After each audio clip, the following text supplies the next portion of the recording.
Mas essa conversa começou aquele dia, logo depois da última reunião, né?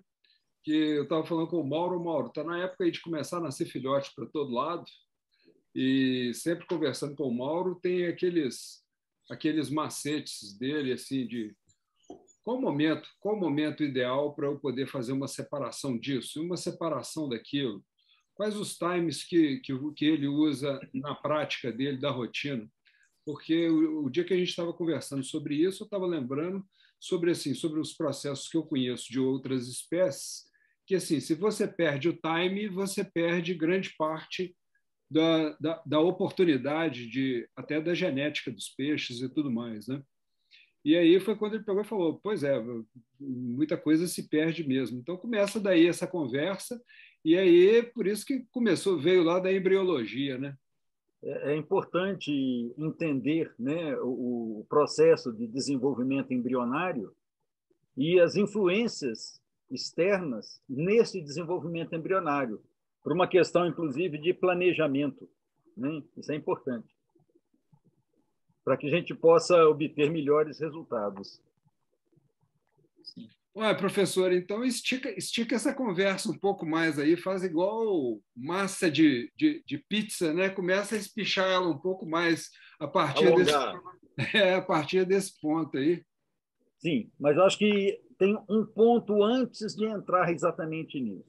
O pessoal vira e mexe e pergunta, né, como preparar os peixes, como fazer para a reprodução. Existem vários processos, vários manejos.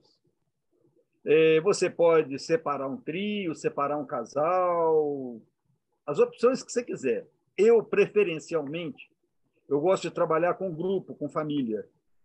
E eu vou explicar o porquê disso, vantagens e desvantagens disso. Né? É comum, né, quando os peixes estão juntos, eles se sincronizam para a reprodução, macho e fêmea. Na realidade, machos e fêmeas se formam um conjunto. Então, os machos que acompanharam a evolução da fêmea ao longo da noite, da madrugada, eles se preparam para a reprodução quando começar a clarear. Se, que é outro tipo de procedimento, você mantém separado machos e fêmeas e os coloca naquele momento que você acha que eles vão reproduzir, pode nada acontecer, ou a fêmea pode ovular e o macho não está espermeando. E aí, perdeu-se a desova. Né? Então, eu prefiro deixar em grupinhos. Eles são mantidos, eu não separo machos de fêmeas na minha criação, para não ocorrer essa situação, porque, inclusive, pode acontecer de ter macho espermeando e macho não espermeando. Algum macho não amadureceu de acordo, não se preparou adequadamente. E aí, a vantagem de você ter grupo que, na ausência daquele que você gostaria que fosse o reprodutor, né, você tem a chance de ter algum outro para lançar a mão. Por isso, eu prefiro mantê-los em grupo e não manter um casal isolado. Óbvio que em determinados cruzamentos, aí sim, eu mantenho o casal isolado para uma direção bem específica. Mas, no meu caso, como eu faço a reprodução toda na mão, né, eu faço a extrusão dos gametas, o fato de mantê-los juntos não tem problema nenhum, porque na hora da fecundação eu utilizo o macho que interessa com a fêmea específica, exceto se o macho, como diz, não estiver dando no couro. Né? Aí eu tenho que procurar algum outro do grupo que seja mais apropriado para as características da fêmea e poder utilizá-lo. Então, fica aí uma dica da importância de manter o conjunto. Você corre menos risco de perder uma desova. Às vezes a fêmea está beleza e o macho nada. Né? E aí perdeu a desova. Né? Então, eu prefiro utilizar esse tipo de manejo. Ok? Quando você fala em grupo, em alguns momentos, você já me falou em algum momento aí do passado do conjunto dois machos e três fêmeas. É mais ou menos isso aí, seria um agrupamento aí que indicado? Isso. Depende da variedade do tanque. Dependendo do tanque, eu tenho 3 machos e 4 fêmeas. né? Depende da dimensão do tanque e do tamanho dos peixes. Fala um pouquinho aí sobre essa litragem desse tanque aí, onde você coloca 3 machos e 4 fêmeas, ou 2 machos e 3 fêmeas, para a gente. Isso aí são tanques de aproximadamente entre 700 e 800 litros. É o tanque que eu mantenho meus reprodutores, né? Tem tanque um pouco maior, de 1.600 litros, por exemplo, né? Mas aí são algumas situações especiais. Então, eu mantenho esse tipo de conjunto assim, em tanque um pouco menor, com a metade desse volume, aí sim eu uso, às vezes, 2 machos e uma fêmea, ou 2 fêmeas e 2 machos, para qualquer eventualidade. Interessante. Okay? Interessante, porque a gente vê aí em alguns lugares aí publicados sobre uma relação 70, 80 litros por peixe adulto, e é algo mais ou menos onde você está chegando aí, por volta dos 100 litros, porque você está falando de reprodutores, né? Exatamente. Quanto mais confortável para eles, melhor, né? Os reprodutores merecem um tratamento todo diferenciado. Uhum. Isso é importante para que os bichos tenham um bom desempenho, né? Bom, segundo passo, quando você mantém os bichos assim, então eu não tenho um planejamento do dia que vai desovar. Você pode fazer. Até naquele artigo lá do Haruki Tanabe, ele até propõe uma forma de fazer, de você preparar os bichos, condicionar. No dia anterior, você juntar um macho com a fêmea, que a desova deve acontecer no dia seguinte. Ok. No meu caso, como eu tenho vários tanques, né, porque são mais de uma linha, dependendo da raça, e são várias raças, eu tenho que, como diz, ficar de plantão direto. E isso implica que levantar cedo, né? Então, todo dia começou a clarear, o jacu aqui está de pé. Por quê? Eu tenho que ir lá conferir. Embora tenha tido uma certa oscilação de temperatura, né, porque os peixes precisam de uma manutenção de temperatura mais estável durante a noite, ao longo da noite, para ter maturação. Se a temperatura cai muito de noite, não ocorre a maturação, porque tem a questão de temperatura-tempo, né? Mas, por medida de precaução, né, eu prefiro levantar cedo e conferir. Por quê? Porque, de vez em quando, algum filho da mãe daquele estava frio e eles resolvem desovar. Se eu não estiver lá, desova, dançou. Então, começou a clarear, eu estou de pé e vou para a estufa com a lanterna. E eu confiro todos os tanques, né, dos peixes, para ver se em algum deles está acontecendo alguma desova. Se tiver havendo a perseguição, normalmente você vê os machos atrás da fêmea, né? Às vezes pode ter mais de uma fêmea, inclusive, ovulando. A primeira coisa que eu faço é testar a fêmea, né? Pego a rede, pego a fêmea, uma leve compressão no abdômen, soltou óvulos, está no jeito, está no ponto. Aí eu tenho as bacias que eu utilizo, são bacias aí que variam de 10 a 20 litros, dependendo do tamanho de peixe, né, o volume que ela comporta. Pego a água do tanque, a mesma água, na bacia, ponho a bacia na parede do tanque, pego a fêmea, escolho qual o macho que é mais adequado para ela e confiro se o macho está esperneando. Se tiver tudo beleza, está resolvido, o acasalamento vai ser aquele. Aí, o que eu faço primeiro? Compressão no abdômen do macho, para ver a quantidade de esperma que ele está liberando. Que às vezes está esperneando, mas está sendo pouco. Aí a fertilização vai ficar baixa. Eu vou ter que pegar algum outro macho para garantir a fertilização. Então, primeiro, eu faço, né, a compressão do abdômen do macho para liberar esperma. Liberou esperma, fica muito visível, que sai aquele jato assim, de leitinho, queimidinho, né? E, em seguida, a fêmea. Aí, com a fêmea, né, na mão, deixa eu mudar um pouquinho o ângulo aqui, eu faço o movimento da bacia, assim, um movimento circular, comprimindo a fêmea, vai saindo tipo um rosário, né, de ovinhos.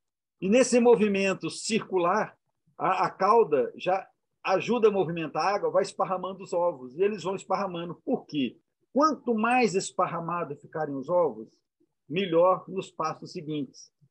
Quando os ovos ficam todos juntos, que eu já vi, tem vários vídeos na internet, as pessoas fazendo isso e não tem noção, e espreme o bicho, desce aquela chuva de ovos, fica aquele aglomerado embaixo.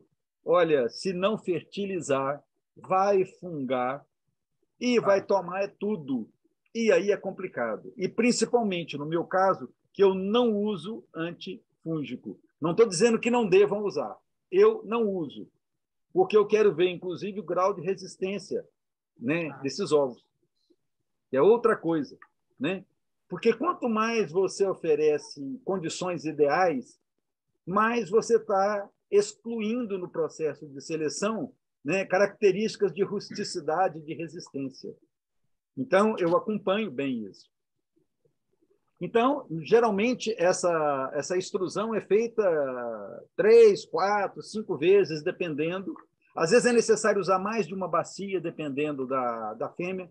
Por exemplo, esses dias atrás, uma fêmeazinha, mais ou menos, desse tamanhozinho, né? Uma escama de pérola.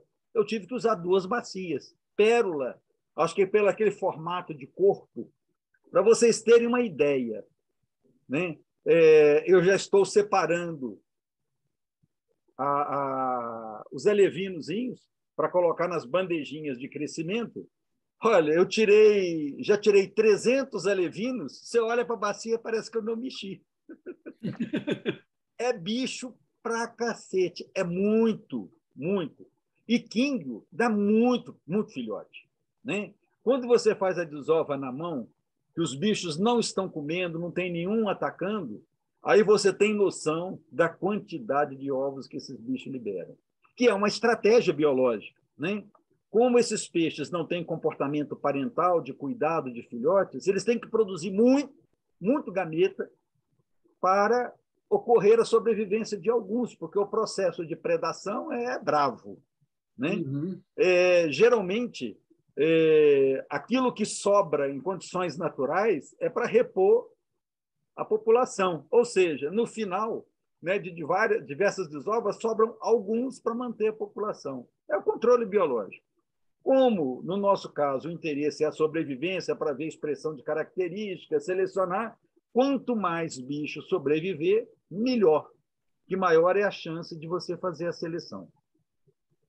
Feito isso, eu deixo um tempinho, volto os peixes para o tanque, né, dos reprodutores. Dependendo da empolgação dos peixes, eu pego uma bacinha e coloco a fêmea separada, boiando dentro do tanque, tipo banho-maria. Por quê? Porque os machos vão ficar em cima dela e vão detonar a fêmea. Aí eu só vou soltá-la lá pelo meio da tarde, para que a fêmea não seja perseguida absurdamente pelos machos e não fique machucada.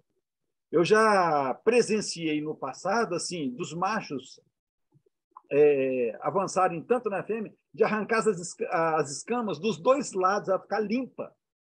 E, pô, aí fungou tudo para sobreviver um bicho desse. E já tive casos desses que pessoas me mandaram, o peixe apareceu assim, o que foi? Eu falei, foi.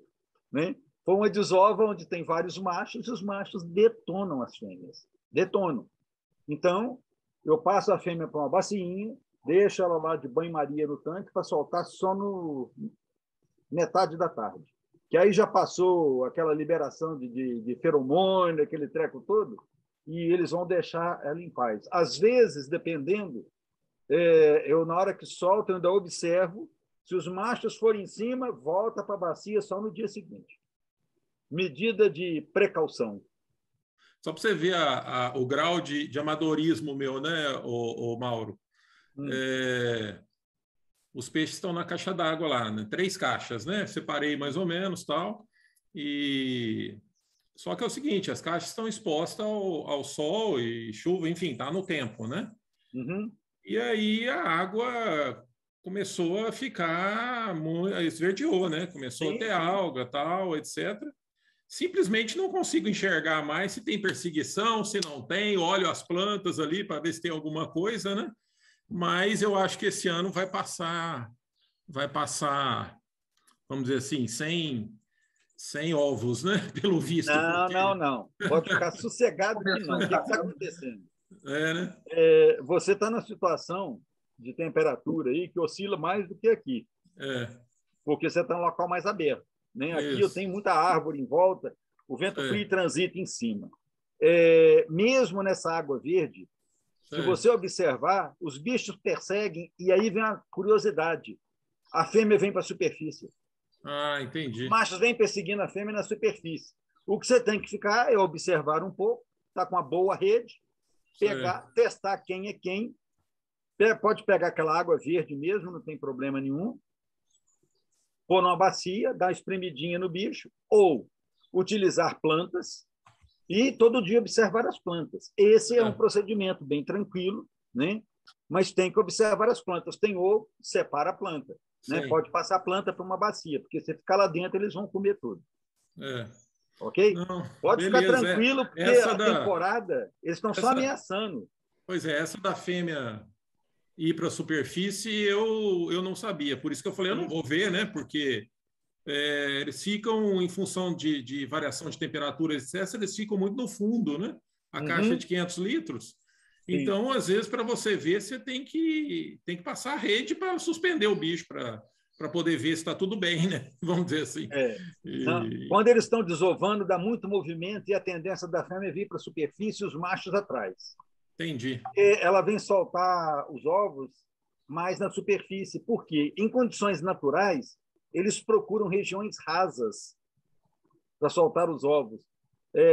Os peixes não desovam em local profundo, esse tipo de peixe. Né? Eles vão para a região, então, por isso a tendência dela vir para a superfície. Buscar as margens, né, as laterais, você vê circulando, e os machos atrás. Tranquilo. Entendi. Ok. Bom, Mauro, acho que agora a gente pode ir para a hora extra. Porque, para mim, eu já ganhei o dia. Porque só com isso que já foi dito até aqui, olha o que aconteceu. Há 2 semanas atrás, eu perdi uma fêmea toda machucada. Você já me respondeu o que aconteceu. Você já contou. E uma das caixas eu estou olhando todos os dias, que eu estou assim, esse pessoal aqui vai reproduzir qualquer hora dessas. E você já respondeu também, eu estou chegando tarde, porque a hora que eu chego lá, eu estou vendo a fêmea em cima d'água. Quer dizer, os machos já deram uma maior canseira nela, por isso que ela está lá em cima, né? Muito provável. Muito provável. E é curioso, às vezes, que tem mais de uma fêmea sendo perseguida, e às vezes você observa, isso é um detalhe interessante, tá? Os machos atrás de uma fêmea, aquela correria, e uma fêmea, assim, meio paradona, mais próxima à superfície, movimenta para aqui, movimenta para ali, para um pouquinho, volta. Você pega essa fêmea, dá uma ligeira compressão, a bicha está soltando o ovo, e às vezes a outra que está perseguindo já foi. Esse é o comportamento da fêmea, ela vem mais para cima, vem mais para a superfície, que é bem interessante isso. Esses dias atrás mesmo eu tive uma desova de coroida mequim, né, os telescópios pretos, né? A fêmea que estava sendo perseguida eu peguei, só que eu observei que tinha uma fêmea dessa mais assim, rodeando ali, perto do filtro, parará, falei, deixa eu testar essa fêmea. A desova foi dela. E os machos estavam perseguindo a outra. É comum esse tipo de coisa. Terminado essa questão da desova, como eu falei, passa o seguinte, né? Se a quantidade de esperma não foi excessiva, e às vezes chega a turvar a água, dependendo do macho, a água fica leitosa, literalmente. Quando a água fica muito leitosa, o que eu faço? Passado alguns minutos, deixa ali uns 5, 10 minutos, eu jogo essa água fora, esse fora que eu falo, ela volta para o tanque, né? E eu pego uma nova água do tanque nessa bacia, para pegar uma água limpinha, para não ficar excesso de matéria orgânica, porque os espermatozoides que sobrarem vão morrer, vão decompor, né? Então, eu faço essa troca de água nesse momento. Quando não tem muito esperma, eu não troco. Deixo do jeito que está ali e pronto. Aí é aguardar o processo de desenvolvimento embrionário para ver, né, a eclosão. Bom, esse é o procedimento básico. Só que aí, o que eu faço depois? À noite, geralmente à noite daquela desova, desovou de manhã cedinho, à noite, lanterna na mão, eu procurei,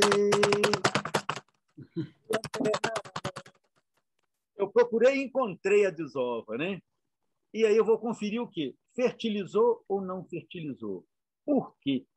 Às vezes, a fêmea foi tão perseguida pelos machos que ela desova sem estar totalmente amadurecida. Aí você vai ver os ovos todos opacos, leitosos. Ou seja, pode jogar fora que não vai nascer nada, né? Para não ficar uma bacia empatada ali que vai encher de fungo depois, que não é vantagem nenhuma. Aí o que eu faço no dia seguinte? Passo a mão para descolar os ovos, jogo para dentro do tanque, proteína de alta qualidade para os bichos comerem. Não desperdice. Ok? Se os ovos estão translúcidos, beleza. Ótimo. Positivo, fertilização, beleza. No dia seguinte, aí eu vou conferir de novo à noite com a lanterna para ver o índice de fertilização, porque nesse meio tempo, mesmo que tenha sido fertilizado, pode acontecer de alguns ovos perder o embrião, morrer o embrião, tal. E aí você vai olhar de novo o quê? Está opaco? Tá. Então, aí eu vou para o dia seguinte, de manhã, com a pipetinha de Pasteur, uma pesetazinha de plástico, e catando um a um dos ovinhos não fertilizados. Por quê? Como eu não uso tratamento antifúngico, se eu deixar desenvolver fungo, fica igual um tufinho de algodão. E o fungo bem característico de ambiente aquático para esse tipo de coisa é a saproleg, né, o gênero. Aí dá aqueles filamentos, aquelas hifas a partir do ovo. Eu vou, coleto cada um e deixo a bacia ali em condições de evoluir o processo para que um ovo não contamine o outro, que não contamina outro, que não contamina outro, senão toma tudo, né? E aí é complicado porque você perde a desova toda. E ainda tem um outro problema. Se você às vezes esquece, descuida, tem pouco ovo fungado, então não vou mexer não, deixa do jeito que está. Aqueles tufos, ao se formarem, quando as larvinhas começam a nascer e eclodir, que elas começam a fazer alguns movimentos, elas se apoiam, muitas vezes, em cima desses ovos fungados. E as hifas, aí já era, cara. Por isso, eu me dou a esse trabalho de sair catando, tomar o cuidado de evitar deixar ovo, né, fungado, ou, como o Minoro já havia comentado em grupo anterior, usar um antifúngico. Né? No meu caso, eu prefiro fazer esse tipo de acompanhamento. Dá mais trabalho. Tudo é questão da disponibilidade de tempo que você tenha para o trabalho que você vai ter que implementar. Essa fase aí não tem aeração nenhuma na bacia, né? Não, Você não está aerando nada, né? Não. Nesse momento, nada de aeração. Tá. Não há necessidade. Né?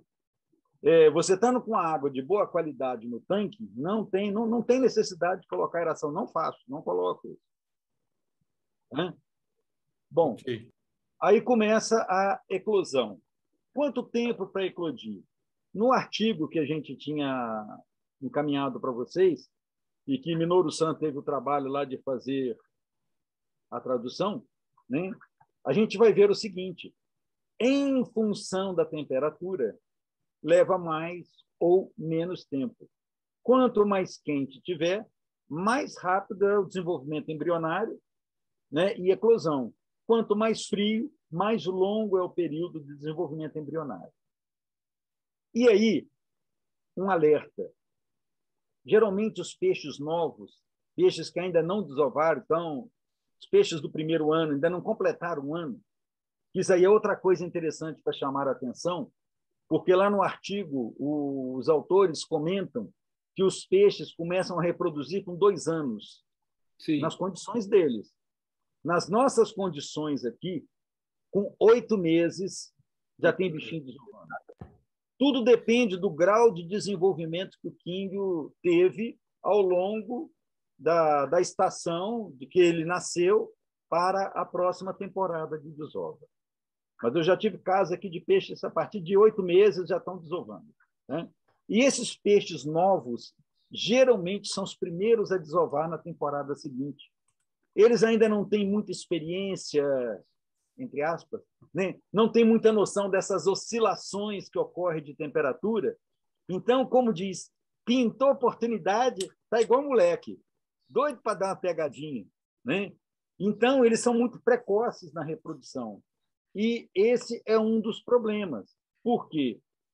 Se depois da desova a temperatura cai em função da oscilação térmica, e se ficar a temperatura baixa durante um período mais longo, o desenvolvimento embrionário se prolonga e é comum as larvas eclodirem e depois não conseguirem nadar. Por quê? O tempo ficou longo, elas foram consumindo energia do saco vitelino. Quando chega a hora de começar a alimentar, ela não tem mais nada, não tem energia para nadar. E aí vai dançar, que você não vai salvar as larvinhas. Por isso, o controle de temperatura é importante.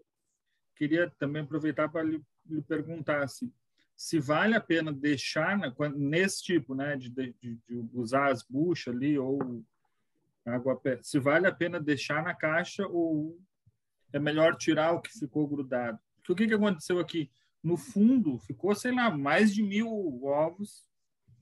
Um pouco fecundou, um pouco não. E esses que fecundaram, eles foram, mesmo usando antifungo e tal, eles acabaram morrendo lá embaixo, né? Foram ficando opacos, enfim, até que ficaram todos opacos, né? Na bucha ainda tem uns que estão eclodindo. Agora eu vi que eles estão grudadinhos ali, mas não sei se eles vão conseguir nadar, né? Foi bom você fazer esse comentário, porque tem uma opção diferente do que eu faço e o pessoal pode pensar nela, né? Uma coisa é você colocar os peixes para desovar num volume de água que seja aí um pouco maior. Vamos pensar aí numa caixa aí de 100 litros, 200 litros, colocar 2 machos e uma fêmea, né? Para que aumente o percentual de fertilização. Por quê? Esses peixes nossos, além de gorduchos, os bichos têm a cauda mais aberta, né? Então, quando eles estão perseguindo, o macho perseguindo a fêmea, né? A fêmea está soltando os óvulos, o macho soltando esperma. Só que um está jogando para um lado, outro está jogando para o outro. Aí a importância de ter 2 machos para aumentar o volume de esperma no contexto, você usando as plantas de superfície, um aguapé, uma alface d'água, ou as próprias os artefatos que usa aí com lã, o material que se quiser fazer, né? Terminada a desova, você retira os peixes e deixa os bichos quietinhos lá. Mas, normalmente, a gente trabalha aí com uma profundidade que não seja mais do que uns 30, 40 centímetros. Porque, se a profundidade for muita, é comum que as larvinhas, ao eclodirem, algumas acabem indo para o fundo. E se a coluna de água for muito alta, dá muita pressão sobre elas, elas não conseguem subir depois. Então, é outra forma de você fazer a reprodução, né? Ou, né, retirar as plantas, passar para um espaço adequado, deixa os peixes ali, porque os ovos que sobrarem, que forem para o fundo, eles vão comer tudo. Eles fazem a limpeza. Então, são 2 possibilidades de condução do processo, né? O importante é que a gente evite esses ovos que possam não fertilizar e que vai desenvolver fungos. Aí não tem saída, é dureza. Por isso que eu prefiro fazer esse controle em bacias, porque eu tenho uma maior segurança da frequência, do grau de fertilização. Por isso que eu uso esse manejo. Tentar Sim, mas fazer deixa eu em só alguns fazer mais um aqui, comentário que é importante. Quando os bichinhos eclodem, e ele comentou, estão tudo deitadinho no fundo. Eles eclodem e às vezes fazem algum movimento, mas eles não começam a nadar nesse momento. Geralmente eles ficam tudo deitadinhos ali, às vezes meio-dia ou um dia inteiro, dependendo da temperatura, que eles estão reabsorvendo o saco vitelino. Depois eles começam o movimento de subir e ficar tudo penduradinho na parede, nas laterais. Fica tudo penduradinho. Né? E aí vão acabar de reabsorver o saco vitelino e só depois é que eles vão começar a nadar. E aí tem dois aspectos interessantes. Quando eles começam a nadar na horizontal, tem uma coisa bem interessante. Enquanto ele tem vitelo, ele nada assim aqui, ó, vai dando uns arranquinhos. Então, nesse momento, não adianta pôr comida, porque a boca ainda está fechada. Só no day after, né? Só no dia seguinte, que ele já reabsorveu o saco vitelino e começou a nadar normal, aí é a hora de introduzir comida. Vamos lá, Minoru-san. Professor, voltando um pouco atrás lá no preparação dos reprodutores, né? Eu gosto de imitar muito aquilo que se faz na suinocultura. Na suinocultura, quando está chegando o terço final do ciclo estral, os produtores dão uma ração mais energética, bastante açúcar solúvel na ração para as porcas, né? Fazerem uma poliovulação máxima, né? E aí sai uma leitegada bem grande. Mais ou menos eu vi isso daí. Bom, eles utilizam açúcar solúvel, açúcar energia. Para o peixe não dá para usar, porque peixe é diabético tipo 1, certo? O metabolismo de açúcar no peixe é totalmente diferenciado, ele se comporta diabético tipo 1, certo? Então, eu pensei no seguinte, aquela relação de proteína e energia. Então, gordura e proteína. E aí eu tenho usado uma ração, assim, faltando... eu sou meio místico, né? Então, faltando assim uma semana para o pico da lua cheia, eu pego e troco a ração. Eu dou a ração mais proteica com a relação 3:1, né? 3:1 de proteína e energia. O meu intuito é de estimular a formação dos óvulos, né? Estimular ao máximo digamos, uma poliovulação, né? em químio. E aí, faltando 3 dias para o pico da lua cheia, aí sim que eu vou colocar os casais. Eu tenho colocado aqui uma fêmea e 2 machos. Uhum. E eu tenho medo de fazer a reprodução manual. Porque de 3 vezes que eu tentei fazer reprodução manual, 2 eu matei. Né? Em 2 houve acidente e tal, e o macho acabou morrendo. Acho que espremi demais o macho, porque acho que sai muito pouco ali, né? Acho que acabei espremendo demais. No outro dia, o macho foi a óbito. A fêmea não, a fêmea foi tranquila. Aí, por isso que eu parei com a extrusão, certo? Mas, assim, saiu uma quantidade muito boa, né, de filhotes, né? Então, eu imaginei assim, né? Não fiz nenhum trabalho assim correlacionado sobre essa questão da proteína, se ela vai estimular mesmo uma máxima produção de óvulos, uma máxima produção de espermatozoide, né? Até porque não fiz nenhum outro tratamento, um grupo, né, que não recebeu essa ração e quanto que ia desovar, né? Quanto que desovou em comparação a esse que até esse que eu fiz esse tratamento especial, né? Uhum. Mas assim, na minha ótica, né? Eu tenho notado que saiu bastante, sabe que, inclusive, até para mim a taxa de fertilização foi bem maior, sabe? Foi bem maior do que quando fiz a reprodução natural, deixei lá desovar na Aguapé, né? Então, tem isso daí. E aí, como deu certo uma vez, a gente começa a repetir, né? Deu certo uma vez, começa a repetir. Né? Então, é só um comentário, né, sobre essa questão da proteína, e já juntando a parte de reprodução com a parte de nutrição também, na alimentação. Sem dúvida, sem dúvida. O que acontece? O quingo faz desova parcelada. Então, é de extrema importância uma dieta rica em proteína e com bom percentual de lipídio, porque, embora tenham peixes que utilizem bem carboidrato, né? Tem alguns peixes que se aproveita bem carboidrato, mas, no geral, eles demandam muito mais proteína e lipídio. O metabolismo deles é mais apropriado para esse tipo de alimento. Se nós pensarmos em termos de cadeia alimentar, o que os peixes ingerem, né?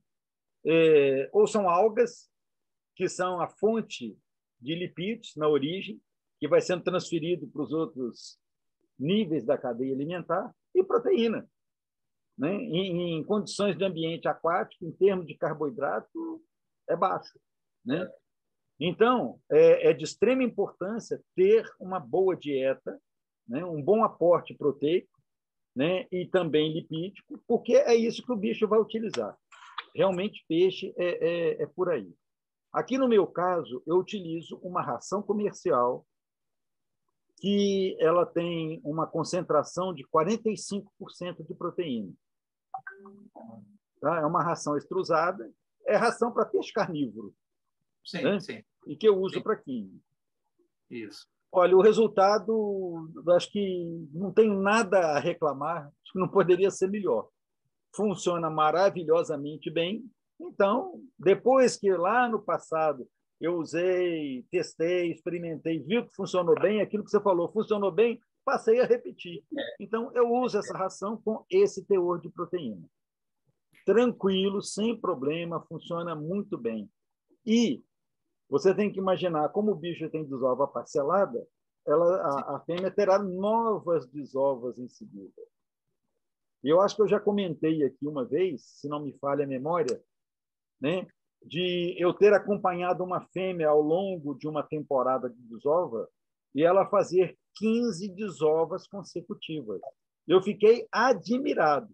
Lógico que aí eu estava assim, mandando proteína para ela, proteína mesmo, porque eu falei, pô, esse bicho para produzir ovo desse jeito precisa, né? O ovo demanda tanto lipídio quanto proteína, principalmente proteína. Aí eu separei e falei, pô, não vou deixar a fêmea desovar mais, que eu vou estourar essa fêmea. Ou melhor, vamos murchar essa fêmea. Né? É o contrário, não é estourar. Aí, nesse caso, assim, a gente separa. Se você deixar e estimulando com uma boa dieta, o bicho vai desovando, vai desovando. E, lógico, você tem que ter um limite para não comprometer depois o desenvolvimento da fêmea, né? Não perder, às vezes, uma excelente matriz. Então, aí você tem que ter um certo controle de reprodução. Mas, sem dúvida, que a dieta aí é fundamental. Ótimo. Geralmente, a primeira desova, você tem um volume de óvulos altíssimo, mas não significa que depois vai ter pouca coisa, não. Vai depender da dieta. Eu já tive algumas situações assim de fêmea dar muito, mas muito mesmo. Aí você tem que controlar, porque aquilo que nós já falamos anteriormente, tempo e espaço. Onde colocar tudo depois. Produzir para depois não ter onde colocar só forçar o bicho, não faz sentido. Né? Então, é preciso você ter um planejamento. E quíngio, como eu falei logo no início, mole, uma fêmeazinha dá 1.000, 1.200, 1.500 filhotes. Não é desova. É um negócio assustador. Né? Fêmea aí de 2, 3 anos, cara, só acompanhando para ver. É muito, mas é muito. E dependendo dessas variedades de corpo mais volumoso, é muito ovo, mas é muito. Às vezes, uma desova, como diz, é o suficiente para te ocupar o espaço todo que você tem. Continuando o manejo. Nasceram, vão ficar na bacia, né? Aí, alimentação do bicho. Começou a nadar normal, sem dar aqueles arranquinhos, é hora de alimentá-lo. Aí existem várias possibilidades. Não resta a menor dúvida que um excelente alimento são os náuplios de Artêmia. Beleza, ótimo. O índice de sobrevivência é altíssimo, quase 100% de sobrevivência. Morre aí algum embriãozinho, alguma larvinha que teve algum defeito no desenvolvimento, né? Os demais, cara, comendo náuplio de Artêmia, fica tudo belezinha. Mas aí tem um porém, né? Esse é o problema, o preço proibitivo do cisto de Artêmia. Ao longo do tempo, eu busquei uma alternativa, que eu já comentei isso também em papos nossos anteriores. A contaminação no meu sistema de produção de Artêmia, e os rotíferos dominaram, e eles atendem perfeitamente, tão bem quanto os náuplios de Artêmia. E aí eu faço o cultivo deles utilizando a espirulina, né, para a produção dos rotíferos. Aí, a partir daí, eu parei de usar cisto de Artêmia em função do valor. Me compensar mais comprar espirulina, alimentar e produzir rotífero, né? Lógico, vai depender da pessoa ter espaço para isso. O meu sistema de produção de rotífero são 3.800 litros, né? São 3 caixas de 1.000 litros e 4 bombonas de 200, com água circulando suavemente entre eles. Me atende perfeitamente.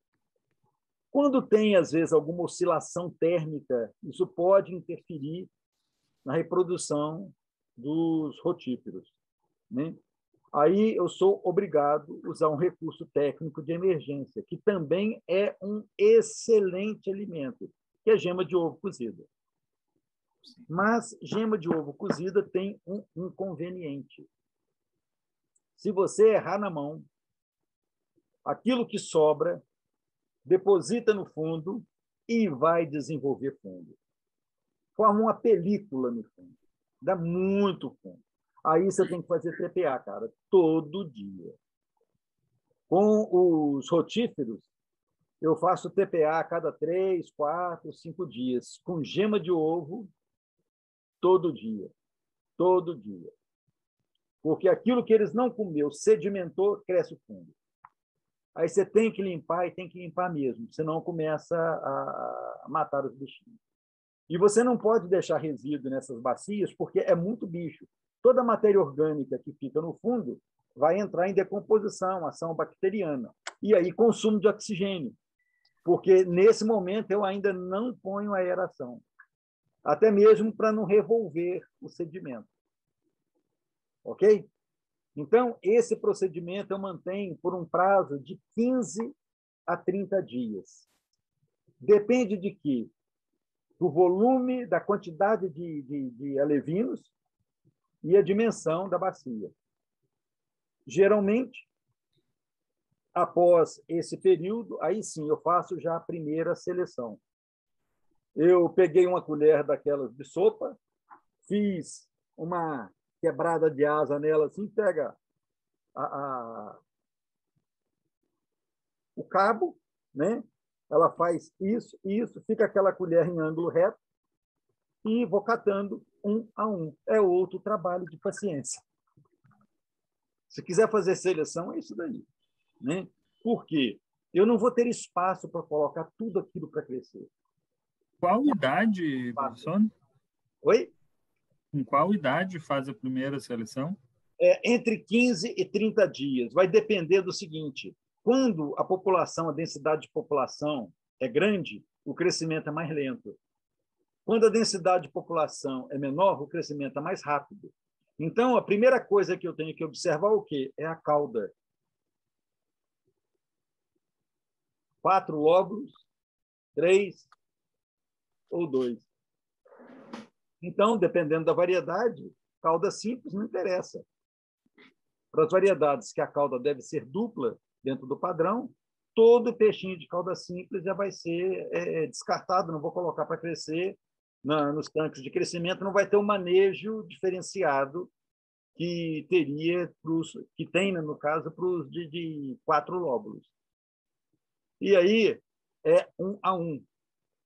Hoje, por exemplo, eu contei 300 alevinos, né, do cruzamento que eu falei anterior, dos irmãos lá que tem demequim, não demequim, albino e não albino.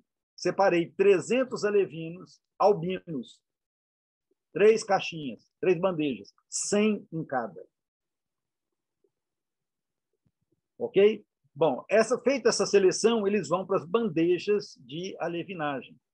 São as caixas plásticas de aproximadamente 36 litros.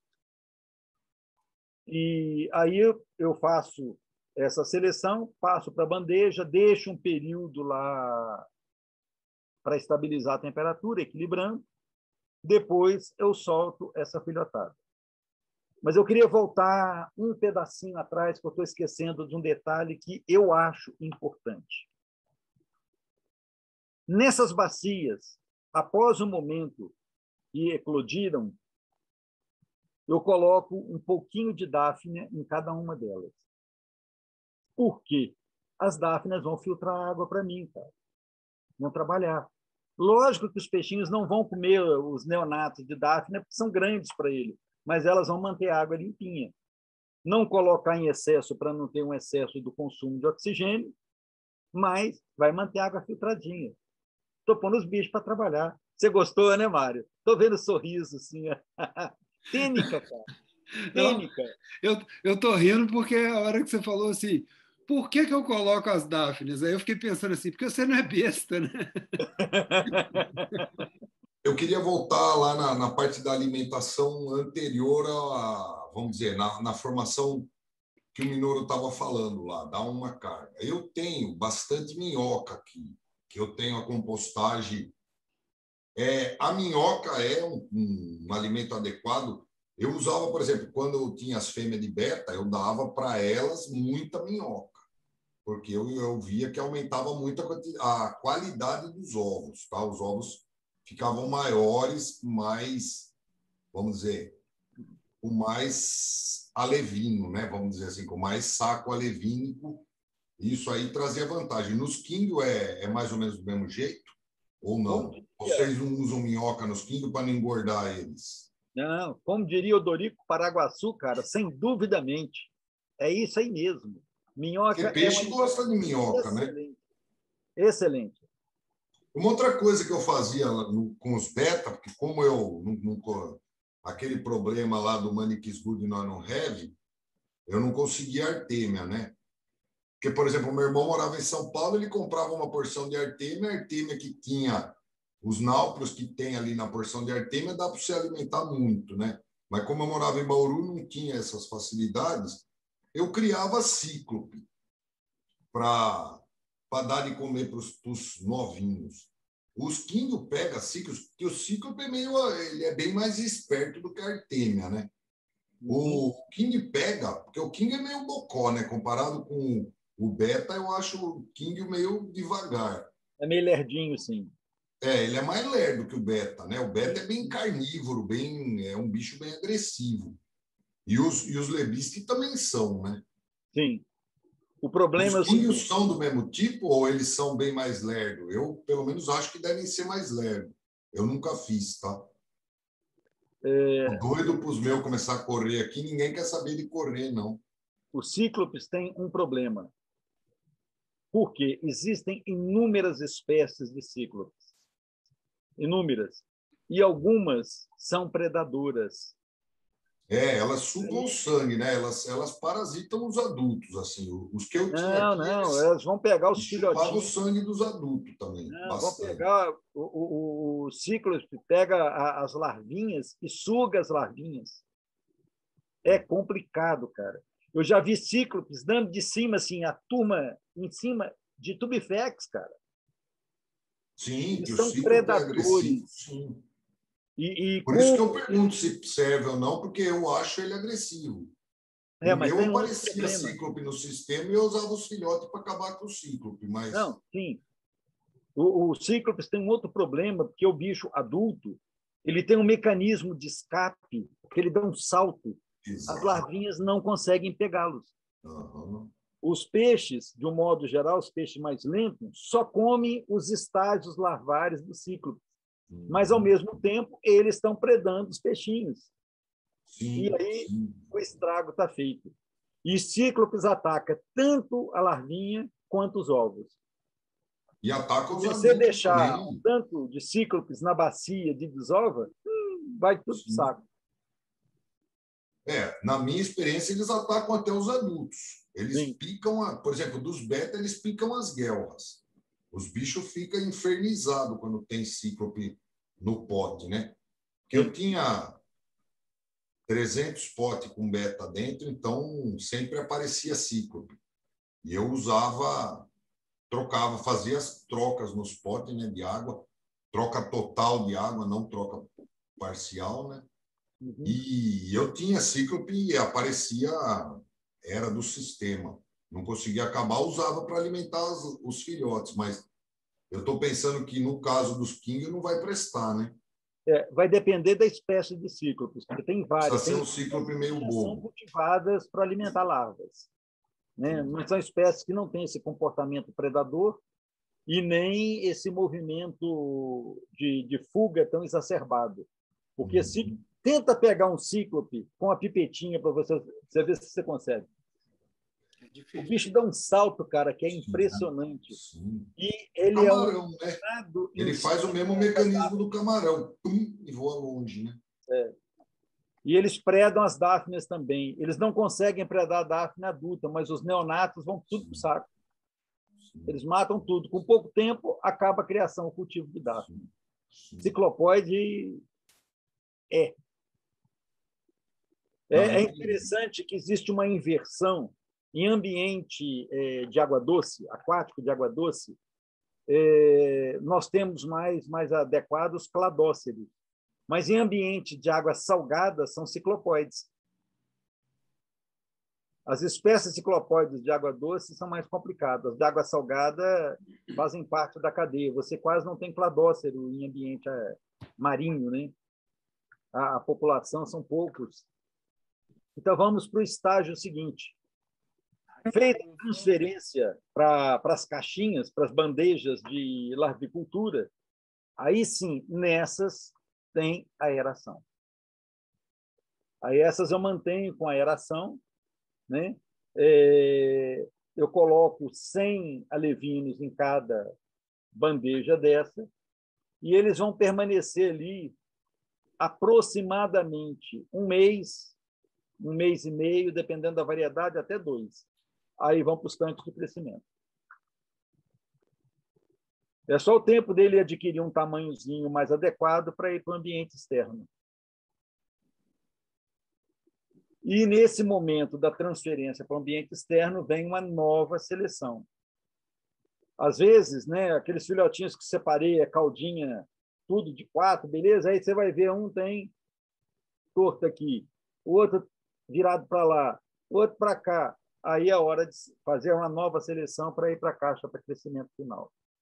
E, no caso das raças sem nadadeira dorsal, aí, bicho, um copinho, 1 a 1, para ver se não tem resquício de dorsal, se não tem defeito de lombo, né, da curvatura dorsal, para não ficar ocupando espaço bicho sem qualidade.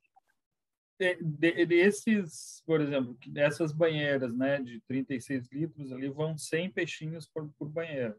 Isso. Com aeração. Isso. Tá. E com que tamanho, mais ou menos, eles entram, com que tamanho eles saem? E como é que é o manejo da água? Porque 100 bichos em 40 litros é bastante, né? Me parece. A princípio, sim.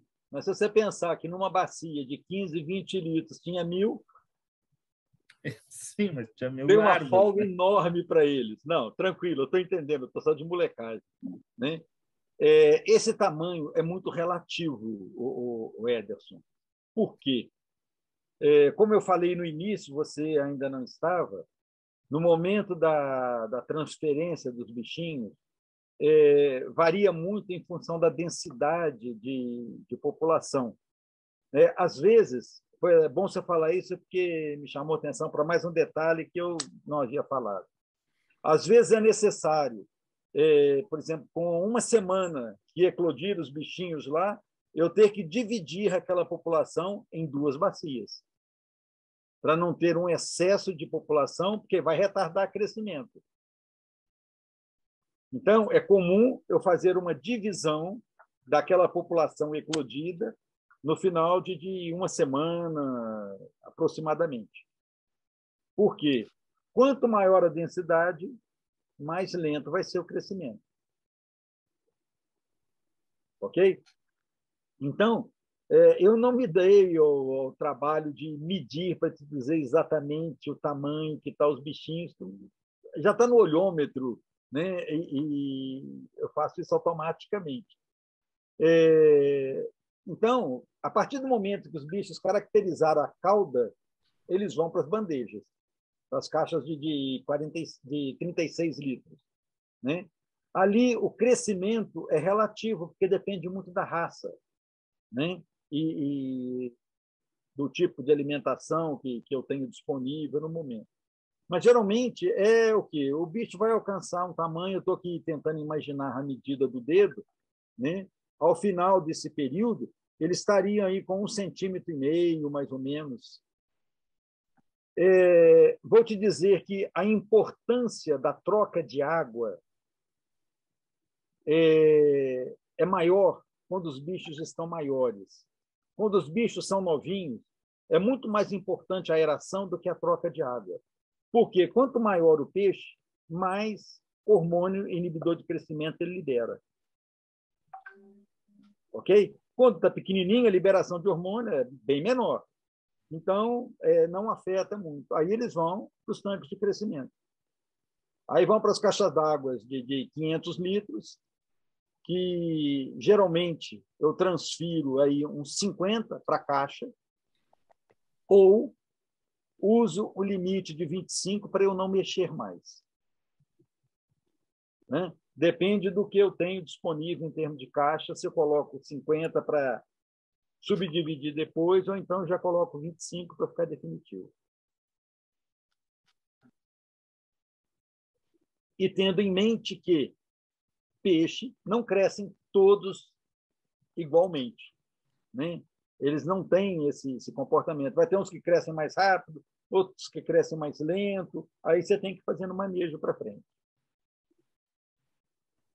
Ou, se você tiver espaço, né, onde comporte 100 peixes, você coloca 50, você esquece que vai ficar uma maravilha.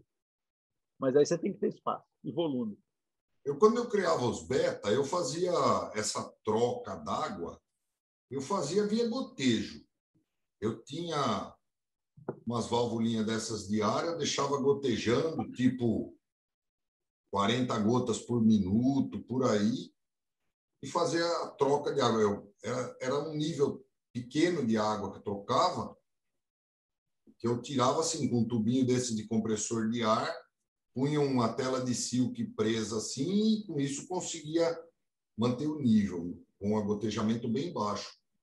Conseguia oxigenar, quebra a tensão superficial, né, ajuda. E evitava de ficar fazendo troca d'água, porque cada vez que faz troca d'água, acaba impactando nos peixes, né? Assim fica numa forma mais constante. No quinho, será que cabe fazer isso também? O meu procedimento, assim, toda vez, né, quer dizer, diariamente, dependendo do alimento que eu tenha que usar, que eu faço a TPA, a cada bacia eu venho com uma mangueirinha de aquário, de compressor, ela está amarradinha a um suporte. Dizem que em casa de ferreiro o espeta de pau, aqui em casa o espeta de aço. Eu sou filho de um peça muito rara, que na minha infância ele tinha loja e oficina de bicicleta e motocicleta.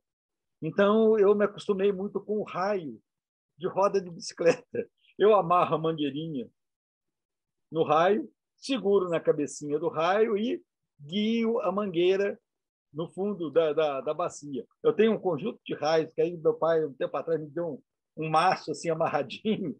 Aí, quando vai oxidando muito, eu jogo fora, pego outro e tal. Enfim, leva bom tempo para oxidar e jogar fora. Né? Então, eu tenho uma reserva legal. Eu tiro de cada bacia, nessa limpeza que eu faço, cerca de 3 litros d'água. E coloco 3 litros d'água nova. Mas eu não faço esse gotejamento, não. Da mesma forma, essa mangueirinha, né, eu coloco o vidro um nível um pouco acima da bacia, encho a mangueirinha, fazendo sifão, e ela jogando água direto lá dentro. Dá até uma pequena circulação na bacia, que os bichinhos ficam tudo direcionados. E esse, inclusive, eu gosto de fazer isso na hora que eu já estou fazendo a seleção, porque eles vão passando e eu vou colherando eles. É tudo questão de manejo. Cada um desenvolve uma forma de executar. E isso é que é o gostoso. Né? Eu estou apresentando o que eu faço. Pode ser que tenha outras opções muito melhores que eu ainda não, como diz, não percebi. Né? Cada um vai desenvolvendo um manejo. A partir do momento que o bichinho já atingiu um tamanhozinho legal, está movimentando bastante, porque geralmente as larvinhas e o primeiro estágio de alevino, os quínguios têm a tendência de ficar na superfície. A partir do momento que eles vão para as caixas e começam a explorar o fundo, aí eu uso microverme também. O microverme tem um excelente aporte proteico. Né? No aspecto... É muito fácil de criar, né? No aspecto lipídico, ele é deficitário. Aí você teria que fazer enriquecimento. Pode ser com espirulina ou colocar óleo de fígado de bacalhau na cultura, mas aí decompõe mais rápido, fede muito. São as opções. Como a minha questão é levar aporte proteico, eu não me preocupo muito de fazer enriquecimento dos microvermes, porque eu não uso só exclusivamente microverme. Ok? Então, como um suplemento proteico, é excelente. A composição aminoacídica do microverme é muito próxima de náuplio de artêmia. Muito próxima, com exceção de 2 aminoácidos. E de memória que agora não me vem. Mas tem os artigos sobre isso. Se vocês quiserem, depois eu posso mandar para vocês. Quer dizer, não é nem artigo, é capítulo de livro. Tem um livro muito interessante da FAO, só sobre alimentos vivos. É um calhamaço, muito interessante o livro. É só me cobrar, né? Porque eu prometo e esqueço. Porque o microverme é muito fácil de criar, né? Exato. Eu criava um microverme com aquela sobra fedida do microverme, ainda eu criava um tipo de drosófila, que a larva, os beta adoravam. E, nossa, foi sempre sucesso. Exato. A base proteica do que eu dava para os meus beta era microverme e larva de gato de mosca, né? Era um tipo de drosófila, não é a melanogaster, é uma que nasce naquele negócio cheiroso lá. E ia bem, viu? Eu estou até procurando microverme de novo, porque eu vou começar a criar eles de novo. Mauro, a pergunta que não quer calar. Então passa. É o seguinte, o uso de rações de alevino é inviável nesse início. Ou é possível, só que você vai ter uma taxa de sobrevivência menor dessas larvas, desses peixinhos, vamos dizer assim. Qual que é a sua vivência nisso? Né? Na realidade, é o seguinte, existem algumas rações que são excelentes para os alevinos. Né? Novamente, vem a questão custo. Né? Tem rações específicas para alevino. Mas 1 quilo de uma ração dessa, de altíssima qualidade, é mais caro, às vezes, do que um pacote, um saco da ração dos Kings adultos. Sim. Você tem um referencial. Mas, se você fizer em pequena escala, beleza, funciona muito bem.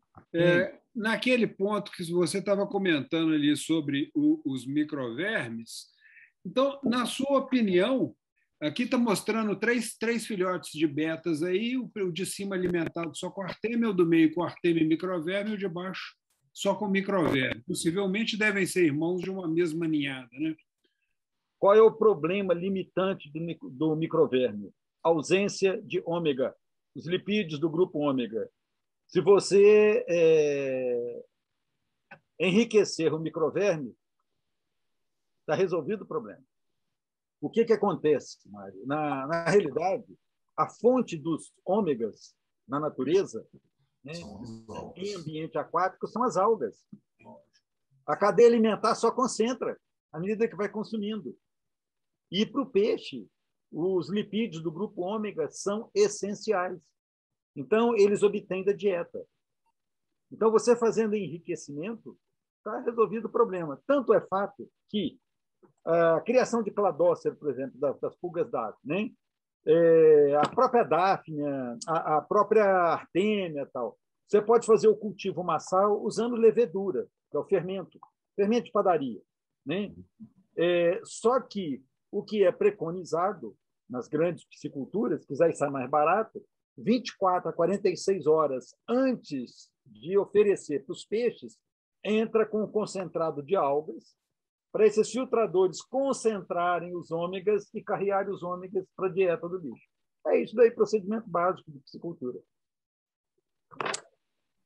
Esse livro-texto que eu comentei antes, lá da FAO, né, eu posso postar ele no grupo, aí, porque ele está livre, né? Eu mando para vocês, é bem interessante. É um tratado excelente. E ele traz essas informações todas. E tem diversos artigos publicados sobre isso. Eu acho que, no caso específico ali, era talvez uma falta de informação do pessoal ao fazer o experimento ou para demonstrar que o microverme sozinho, né, é deficitário para a nutrição do bicho. Mas o que se faz é enriquecimento do microverme. No meu caso específico, como é para fonte proteica, eu não estou preocupado em fazer enriquecimento. Se fosse para ser fonte única, sim, aí eu teria que enriquecer para dar para os bichinhos. Aí a importância da gente buscar a literatura científica, estudar, experimentar principalmente. Porque, às vezes, aquilo que funciona num determinado contexto não funciona em outro. Não é que exatamente o organismo em si, algumas coisas que estão ao longo do processo da produção que está falhando. E aí você tem que fazer um estudo para descobrir onde é que está o furo, né? Para isso tem ciência, pesquisa, né? Esse é o caminho. A ciência é fundamentada na experimentação, de forma controlada. A questão da ração, o Ederson, eu uso ração para os bichinhos na levinagem. Esse é o momento que eles vão aprender a comer a ração. Eu pego a ração com 45% de proteína, ela é triturada no liquidificador para virar pó, minero para sair pozinho fininho, né? E uso essa ração como parte da alimentação dos alevinos, porque aí eles vão se habituar com essa ração, que quando eles vão para a caixa, eu uso ela extrusada, bem pequenininha, né? E eles aprendem a comer e, a partir dali, é só na ração. Porque eu já vi uma vez o vídeo do seu sistema e é um sistema considerável, assim, né? No caso, por exemplo, meu, que são, né, sei lá, deve dar uns, quando muito, aí vai chegar a 4.000 litros, né, com pouco espaço, enfim. Aonde que começa isso que é a minha dúvida, assim, né? Nessa fase de alevinagem, por exemplo. Eu tenho pouco espaço e aí eu acabei rumando, digamos assim, para a artêmia, né? Comprei o ano passado meio quilo de artêmia, me diverti, acabou essa semana. eu não estou conseguindo fazer a pergunta, mas é o ponto de equilíbrio, assim, né? Onde começa até onde pode valer a pena, digamos, eu investir em Artemia e não investir em ocupar espaço cultivando o alimento vivo, né? Não sei Para se eu mim, é uma consigo coisa muito, fazer muito entender simples. nessa pergunta. Assim. Foi muito simples. Depende da dimensão que você quer e para que você está com a sua criação. Né? No meu caso, né, a busca de alternativa aos cistos de Artemia para a eclosão tem o trabalho de fazer a eclosão, aquele treco todo, distribuir, que não é tão trabalhoso assim, dependendo da estrutura que você monte. O que me fez buscar uma alternativa foi custo e qualidade. Eu tive alguns problemas com o fornecedor de me mandar um cisto de Artemia de não muito boa qualidade, vindo com a quantidade de sal, com areia no meio. Pô, você está pagando por um produto que é caro, que está sendo substituído por sal e areia. Né? Fiz alguns questionamentos, aí eu parei de comprar. No meu caso, em termos de produção de peixes, né, o custo fica inviável. Por isso que eu busquei alternativa. Como eu encontrei uma alternativa e eu tenho espaço para fazer a produção dos rotíferos, para mim ficou tranquilo. Sai muitíssimo mais barato eu comprar espirulina, alimentar os rotíferos e ter produção contínua deles. Eles adaptaram bem aqui as minhas condições, passam o inverno. A literatura diz que eles não sobrevivem a essa temperatura, eles estão aqui numa boa. Foi isso que me chamou a atenção e motivo pelo qual eu resolvi criá-los. Né? Já que se adaptaram, pode ter selecionado uma cepa que aguenta inverno aqui. Pronto. Achei uma solução de menor custo. Então, eu parei de usar cisto de Artemia. Se você pretende depois comercializar esses peixes para ter um retorno, você tem que avaliar custo-benefício para ver se você consegue colocar o seu peixe no mercado. Eu ia fazer dois comentários em cima dessa pergunta do Ederson, sabe? O primeiro comentário que eu iria fazer era o seguinte: quando ele fala assim, como que eu vou saber qual a proporção que eu vou usar de Artemia ou outro alimento vivo? E do que eu já aprendi um pouco, sabe, Ederson? Porque o Mauro fala nessa facilidade assim, não, eu dou o cladócero, não, eu dou o Tupifex, não, eu crio ali o outro, eu crio aquele outro ali, mas assim, isso não é tão fácil assim, não. Você vai levar um tempo para poder se capacitar, para poder entender a fisiologia desses bichos, para poder pegar esse jeitão do negócio, sabe?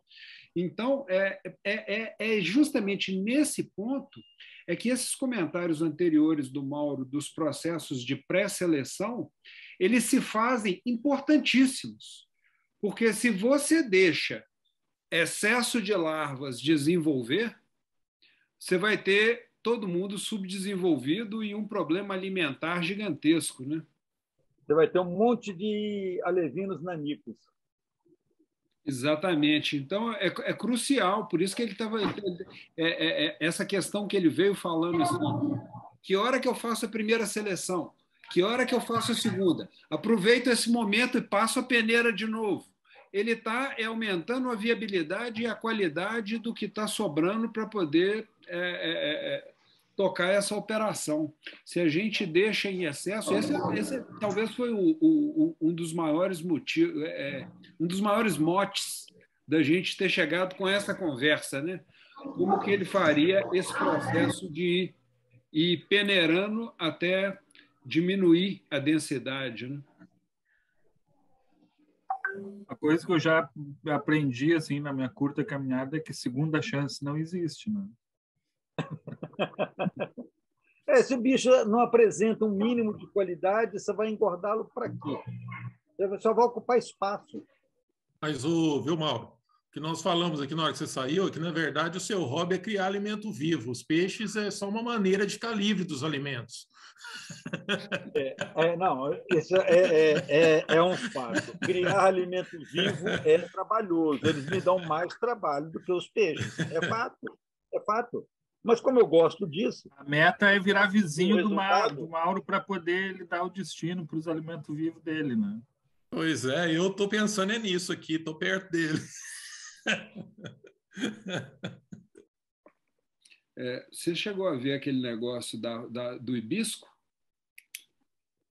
Eu vi o texto. Eu sei que é usado, na realidade, é a flor do hibisco, né? Uhum. É usado para alimentação humana. Sim. Né? Tem locais que fazem salada, coloca a flor de hibisco. A questão é pigmento, para aumentar a coloração dos bichinhos. É interessante, sim. Eu não li o artigo ainda. Né? Uhum. Hoje o dia, para mim, foi meio conturbado. Duas coisas que me chamaram a atenção. Foi a questão não só da pigmentação, mas também a diferença de crescimento, de desempenho do grupo tratado com a flor, né? Eu não li o artigo, então não vi isso, né? Uhum. Mas eu sei que é usado e certamente deve ter mais algum composto, algum componente lá que favoreça, né, uma boa nutrição. É muito provável. Mas como eu não li, realmente fica difícil opinar. O dia para mim hoje foi meio complicado. Eu confesso que na hora que eu cheguei, que eu estava até um pouco estressado. Depois eu relaxei. Sim.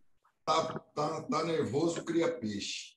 Pois é. Esse hibisco aí é aquele hibisco cor-de-rosa, assim, que tem até os cabos dele. Isso aí vai bem pra caramba na aquaponia, viu? Vai bem pra caramba. É muito fácil tocar ele na aquaponia. Eu estou até com um projeto aí agora de uma estação de tratamento de esgoto piloto aqui, e que vai ter um berço de cultivo de 5 por 25 metros quadrados. E eu estou escolhendo alguma planta para pôr em cima disso aí. Eu vou arrumar umas mudas desse hibisco e vou colocar lá, de repente. É só passar a colher. Quem sabe você não vira esse produtor de pétalas de hibisco aí para alimentação de filhotes aí, ó. Eu tenho Mas hibisco é um arbusto, né, gente? É um arbusto, mas não. Esse hibisco aí, eu não sei, certo, Chico? Porque tem o hibisco ornamental e tem esse hibisco. Mesma coisa. É a mesma coisa. O ornamental ele é desenvolvido só. Você tem diferentes cores, diferentes pétalas. Eu estou aqui, ó. Deixa eu ver se eu consigo mostrar. Isso, das punks. É esse que a turma usa para fazer o chá do botão, né? Que é da turma das punks. Eu sou da turma das punks também, tá? E esse hibisco, que é uma planta até feia, tá? Não tem nada a ver com ornamental. Não tem nada a ver com ornamental, que é esse que faz cerca viva, que dá uma flor que abre bem. Eu estou perguntando, porque se for esse aí é mais fácil ainda de plantar. Não, esse aí o que eu sei, assim, o que eu sei, pelo menos o pessoal aqui da FURG que está trabalhando com isso, eu acabei pegando esse livro, é esse ornamental. Aqui em casa ele pegava as folhas, eu mostrei para ele, é esse mesmo. É esse ornamental que faz cerca, bom, porque tem esse outro hibisco, que é umas varetas cor de vinho assim, que dá uns botão que não abre direito, é uma flor que não abre muito. Ele também é fácil de criar, e é usado muito como remédio. Faz chá dele e tal, o pessoal das punk usa isso aí. Mas se for esse hibisco de cerca viva, aí é ridículo para criar ele, né? Só plantar no quintal e esperar crescer. É só plantar e podar, porque praga. você vai ter que nem primavera, né? Você tem que podar todo dia, porque senão daqui a pouco fica fechado no negócio. Não, vou estudar isso aí, porque isso aí é fácil de cultivar. O tal do é só e é fácil, cuidado, hein, moçada? Porque uma coisa é fácil cuidar da planta, depois a hora que você vai colher a flor, secar a flor, desidratar essa flor, moer essa flor, para poder conseguir fornecer isso aí para os peixes, aí você já vai olhando assim, vamos comprar uma ração pronta? Mas eles não comem a flor direto? Se você jogar a flor no tanque, eles não comem? Porque os quinguil eu tô para ver, hein? Bicho que come tudo que nem quinguil eu nunca vi, hein? Até tilápia é menos, hein? Eu acho que é muito mais simples as lemináceas, a volxia. Você faz um tanque para colocar todo o resíduo, elas vão proliferar ali, você passa a rede, joga nos tanques e acabou. São riquíssimas em proteína, são ricas em pigmentos, né? E, pô, facilita a vida, ainda depura a água. Sim, sim. Eu ligo o plantar o hibisco na aquaponia, que depura a água também, né? Esse tempo eu não faço nada disso. Sabe aqueles oranda que você me deu uns 3, 4 anos atrás? Eles estão enormes. E a Leia faz exatamente isso. A Leia tem o tanque do lado, com os gupinhos lá que não comem as vôlfias, e aí todo dia ela joga uma mão de vôlfia para os orandas, mas os bichos adoram. A mesma coisa da hora da salada, né? Sim. E eles comem tudo, limpam tudo. É você colocar daí alguns minutos ou hora, dependendo da quantidade, acabou. Não, começa a dar até pirueta na água a hora que joga. Começa a dar pirueta, de aquela alegria, e você vê, poxa, jogou, chegou a hora da salada, né? Na realidade, nós temos um atraso muito grande em termos de informação, leitura, né, de estudo. Lá fora, né, isso é usado rotineiramente, tem cultivo, inclusive, em escala industrial, para fazer ração, inclusive para alimentação humana. Né? Nós estamos, como diz, atrasados em tudo isso. Não, mas esse atraso aí, sabe, Mauro, eu tenho uma teoria, uma suspeita aí, que é porque a gente vive num estilo meio americano sem ter o dinheiro do americano. Então, porque, por exemplo, esse trabalho aí mesmo da flor do hibisco, esse trabalho é indiano. Na realidade, se nós olharmos o que aconteceu, né, foi uma questão de condução ou indução política de descaracterização. Né? Se nós pensarmos em termos de Brasil no passado, né, as pessoas tinham recursos práticos, vivenciais, de subsistência. Né?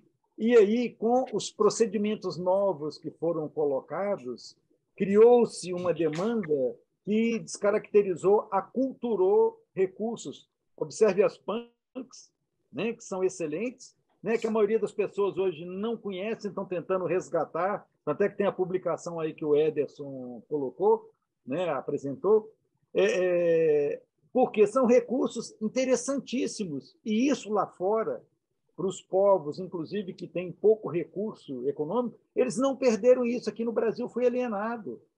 Se nós pensarmos em termos de aquicultura no Brasil, o Brasil não precisava criar peixe, porra. Você jogava em qualquer rio, você pescava. Tanto é que a aquicultura no Brasil é coisa de quê? 30, 40, estourando 50 anos atrás, que começou alguma coisa e hoje está indo bem, acompanhando, mas na dependência dessas tecnologias novas lá de fora. Então, a gente não usa recursos que estão aí disponíveis e de baixo custo. Né? E isso é complicado, porque torna o criador dependente desses fornecedores. Só que é essa a realidade na qual nós estamos, das lamináceas, que são excelentes. Pô, laminácea, dependendo do manejo, ela pode ter mais proteína do que a ração que eu uso para os peixes, dependendo do sistema de cultivo. Olha que troço de doido. E pensando em termos de água poluída, que elas vão purificar, vão filtrar. E aí você tem uma substituição em ração enorme. Né? Então, essas coisas precisam ser repensadas. Né? E a gente aqui no Brasil ficou alheio a uma série de coisas. Né? E, por exemplo, você vê uma das punks aí que muitas pessoas nem conhecem. Taioba, pô. Taioba é uma folha deliciosa. Eu curto muito. Né? Eu gosto. Né? É chamada, inclusive, de carne de pobre. Ok? Então, nós temos no Brasil inúmeros recursos interessantes. Boa salvação. A questão é isso ser divulgado, o povo ser conscientizado, porque as pessoas foram sendo alienadas, se tornando cada vez mais dependentes dele. Um exemplo muito claro, que hoje está se retornando em função de um marketing, de uma demanda. Ovo orgânico, ovo no pasto, galinha poedeira no pasto. Depois que se introduziu no Brasil produção de ração para alimentar animal, né? Tudo isso foi esquecido. E antigamente era assim que funcionava. Ninguém dava ração para a galinha. Quando muito era um milho, mas tendo um pasto adequado e com produção legal. Hoje, em função do orgânico, está se resgatando esse tipo de cultivo para pasto de galinha. Capim-quicuio com amendoim forrageiro, que é uma planta, o amendoim forrageiro é nosso, é mais usado lá fora do que no Brasil. Pô, um negócio muito doido, né? Mas é a realidade nossa. Por isso que eu falo, o nosso nível de atraso é muito grande. O nível de desinformação é absurdamente grande. Temos que superar isso. Por isso que eu chamo a atenção para os alimentos vivos. Porque tem coisas que, dependendo do espaço que você tenha, pode ser interessante de se fazer, né? É ciclar. A natureza é isso. Lavoisier estava certo, mais do que nunca. Porque a aquaponia é isso, é olhar a natureza, como que as peças andam dentro da natureza.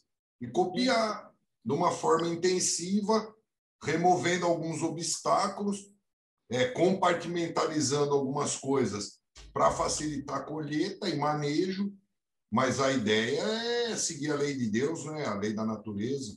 Joga a coisa mais preciosa, que é o adubo dos peixes, fora. E produzir alimento para os peixes através disso aí é muito fácil. Um canteirinho de aquaponia, você põe 5, 8 pés de couve ali, nossa, você tem couve com umas folhas de 50, 60 centímetros, você deixa a folha dentro do tanque e no outro dia vem pegar só o esqueletinho dela. Eles adoram, tem muito ferro, não sei nível de proteína, se é realmente, mas ocupa a tripa deles, né? Faz a tripa andar bem, tudo isso. Eu penso assim, eu pego aquele artigo, aquele trabalho do Eduardo, que é da Zootecnia de Botucatu, aquele que eu coloquei no grupo lá, que o cara faz o teste do quanto ganha de peso o quinguil com a frequência alimentar. Eu penso assim, se você der comida o dia inteiro, eles comem o dia inteiro e é onde ele vai ter melhor desempenho. Porque ele não tem boa absorção. Então, quanto mais tiver dentro, e você pegar uma coisa que não custa nada, tipo couve, espinafre, tudo isso que nasce fácil na aquaponia, até hortelã. Eu estou secando a hortelã e dando para eles comer hortelã, eles estão comendo. Ela vê assim, ela verde eles não comem, deve ter alguma substância que irrita a boca deles. Mas você deixa ela secar, transforma, esfarela assim na mão e joga, eles comem maravilha. Espinafre come bem, couve come bem, tudo isso vai fácil na aquaponia. Eu penso assim, 50 gramas de ração por dia mantém 12 metros quadrados de canteiro aquapônico funcionando a toda. E mantém a água limpa. Vamos dizer, só esse bônus da água limpa já vale o resto. E mais a comida e mais a qualidade que eu estou tendo. Os meus peixes que estão bonitos, modéstia à parte, meus peixes estão bonitos. Tem um sangue razoável bom e os peixes estão bonitos, estão viçosos. Não tem doença aqui. Perdi um cascudo aí que um gato catou o cascudo aqui. Eu vou catar o gato, esticar ele, fazer um tamborim. Um cascudão querido que o deles mandou para mim, vermelhão, todo lindo. Eu adoro o cascudo. E o gato catou. Eu vou esticar ele e fazer um tamborim aqui para o carnaval. Não, e criar cascudo é bacana mesmo. Aqui em casa, a gente começou a criar cascudos e vem espalhando filhote cascudo para todo lado e cada vez vai nascendo mais cascudos. E agora nós arrumamos uns véus, então, putz, os bichos são maravilhosos. Eu tenho os cascudos aqui do Rio Tietê, né? Que a minha cidade aqui, o Tietê passa, né? E tem os cascudos que era nativo aqui do Rio Tietê, que é aquele abacaxi, bem comumzinho. Ah, mas eu adoro. Nossa, eu acho legal eles, porque eu pego eles piquitico, aí eles crescem, eu solto eles de volta. Porque aqui o Rio Tietê já está limpando. Eu creio que mais 10, 15 anos o Rio Tietê vai ser possível comer os peixes, porque peixe já tem tartaruga, está voltando tudo aqui. Num dos loteamentos que nós fizemos, que é na beira do Rio Jundiaí, aí tem a APP que faz o fundo para o Rio Jundiaí. Eu achei uns 30 ninhos de tartaruga. E ela é esperta, ela bota 5, 6 ovos aqui, 5, 6 ovos ali, desce mais para baixo. E a tartaruga que vive ali, de caçar os peixes que está no rio. Quer dizer, tem peixe no rio. Se tem tartaruga, o rio está bom.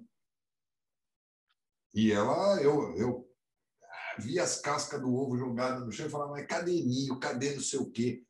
Aí eu estava andando junto com um guarda florestal, mostrei para ele, falei, olha isso aqui. Ele falou, isso aí parece ovo de tartaruga. Eu falei, certeza. Você quer ver? Mostrei mais uns 4 para ele. Nossa, é verdade. Foi o maior louco, porque a tartaruga eu via ela de vez em quando.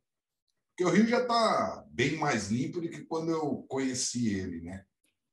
E tem tartaruga, tem lontra. As lontras também são danadas, rapela tudo.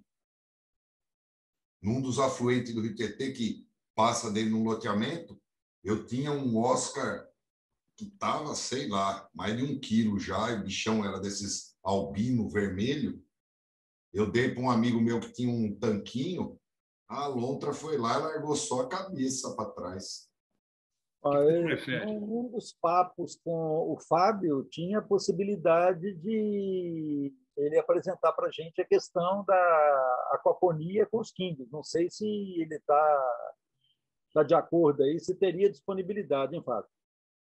Eu conversei até com o Leandro lá, que é o cara da MS Aquaponia lá, o barbichinha cabeludinho. Ele é muito gente boa. Ele é hoje presidente da Associação Brasileira de Aquaponia. E eu falei com ele, ele falou, ó, vocês me avisarem com um tempo antes, eu participo também, com muita alegria. Eu quero fazer ele virar quinguista também. Na verdade, se eu conseguir juntar ele com o Mauro, aí minha missão já está cumprida, já. Eu já posso aposentar do negócio de quinguil. Eu tenho certeza que a hora que vocês começarem a interagir vai ser altamente produtivo para a gente que é menos capacitado que vocês. Não, porque ele sabe muito de aquaponia. Então, mas então... Ele cria as tilápia e não come, pô. Aqui em casa também. Aqui em casa também você não vai poder. Aqui em casa também não pode comer as tilápia. As tilápia estão com 40 centímetros. Ai, ai, ai. São as coloridas que a minha mulher mais gosta. Deixa eu te perguntar uma coisa. Nossa próxima reunião é dia 11 de setembro. Dá uma convidada nele, mas independente se ele puder ou não, vamos fazer esse bate-papo aí sobre se ele não puder, vamos fazer o bate-papo com a sua vivência, com a sua experiência, porque os conceitos da aquaponia, isso tem uma utilidade enorme para todo mundo, não só para criadores de king, mas para o público de forma geral. E às vezes esse canal aqui é um canal para as pessoas, para a gente poder divulgar um pouco mais sobre isso aí. Uhum. Fala, Sérgio. Por mim, tudo bem. Eu vou falar com o Leandro. Durante a semana eu confirmo com vocês. Eu vejo isso, eu vejo 2 caminhos, assim, para o criador tipo de volume de peixe. A aquaponia vai muito bem no que tange aos quinguils. E para o cara que tem um aquário display, que eu entendo que, de certa forma, é o maior quantidade de quinguista, de gente que gosta de quinguil, é que ele tem um aquário display em casa, na sala do apartamento. A aquaponia é 1000 vezes melhor ainda, porque aí acaba com o problema das TPAs. Porque o cara no apartamento fazer TPA briga com a mulher, certeza. Ou o contrário, né? A mulher brigando com o cara, porque cai água na sala, não sei o quê, o piso não sei o que lá. Mas talvez mais importante que isso, porque assim, você dá um jeito, você canaliza, você toma cuidado, passa um pano depois, mas o mais importante é porque existe uma pegada das pessoas aprenderem como que as plantas funcionam, como é que eu estou comendo uma salada que eu produzi aqui, ó, que é a limpeza do meu aquário. Associado a isso aí, a gente tem a limitação não só do custo, mas até agora a gente passa a lidar com a disponibilidade baixa de água. Então, é porque esse assunto ele ganha uma relevância enorme, porque ele deixa de ser só um assunto de hobby para virar um assunto de sobrevivência, de aprendizado, de ciclagem de recursos, tem uma série de conceitos aí extremamente importantes, né? Sim, eu penso, inclusive, num médio prazo, esse problema do espaço resolver com a aquaponia doméstica. Vou lá na casa de um cara, ponho uma caixa de 1.000 litros lá e deixo 10 quinguil ele engordando lá. E ele toca o que ele plantar no canteiro é dele. Então, eu dou a ração e ele cuida dos peixes. Se você está com esse projeto, nós somos suas cobaias. Pode mandar aí o protótipo que a gente multiplica. Prepara aí. Estamos te aguardando dia 11. Deixa eu passar a palavra ali para o Sérgio, ali, porque senão a gente estoura nosso tempo. Rapidinho, só 2 depoimentos. Um é com relação ao que o Fábio falou, do Leandro, Fábio, eu já entrei lá no YouTube, ele fala, tem um vídeo dele que ele fala de King já, tá? Ele já utiliza, não sei se lá na casa dele mesmo, mas ele já falou do King lá, como ele já descobriu que esse cara aí é precioso para a aquaponia. E segundo, é que eu tinha plantado uns pezinhos de tomate aqui na cobertura, aqui, umas jardineiras e tal, eu plantei os pés de tomate, aqueles tomatinhos cereja, e os bichinhos não iam para frente, cara, dava aquela porcaria e tal, e aí comecei a olhar esse negócio de aquaponia, o Fábio entrou, falei assim, quer saber de um? Eu vou aproveitar os dejetos, né, e vou jogar vocês não tem, eu mostro para vocês aqui. Você vê, tá cheio de tomatinho, tem 2 meses que eu estou jogando os dejetos. Bom, o que tem de tomatinho aqui, e o negócio estava parado, o negócio não dava nada. Eu comecei a jogar os dejetos ali, mas tá dando tomate aqui pra caramba, que hoje mesmo é tirar gosto desse tomate cereja. Muito bom mesmo. Vai ser um item excelente para a próxima reunião, com certeza. Beleza. Combinado, então. Maravilha. Combinado. Um abração para todo mundo. Ótimo domingo. Bom descanso. Um abração, gente. Beleza, Um abraço. Tchau. Mauro, mais uma vez, parabéns. Brilhante. Ai, domo arigatou, sensei Mauro. Vou ver o vídeo amanhã, que eu perdi. Falou.